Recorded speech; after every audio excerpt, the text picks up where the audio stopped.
Nag-number 1 sa trending topic sa Twitter ang eksena sa Got to Believe nila ni Daniel Padilla ug Catherine Bernardo nga nagpakita nga gibuwagan ni Chichay si Joaquin ni atong Jan episode.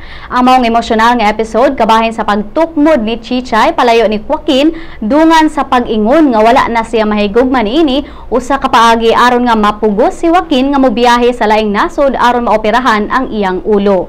Si Joaquin nagmagahi nga molarga sigon sa awhag sa iyang inahan nga si Juliana nga gidala ni Juliana nga gidala ni Carmina Villaruel nga paoperahan aron nga matangtang ang bala nga nagungot diha sa iyang ulo nga iyang giantos sa dihang bata pa siya. Nahimong sumsuman sa social media site ang maong eksena sa dihang nagkadayang reaksyon gikan sa mga netizen. Human ni ilang nakita ang maong episode hinungdan nga nag-trending locally ingon man sa abroad.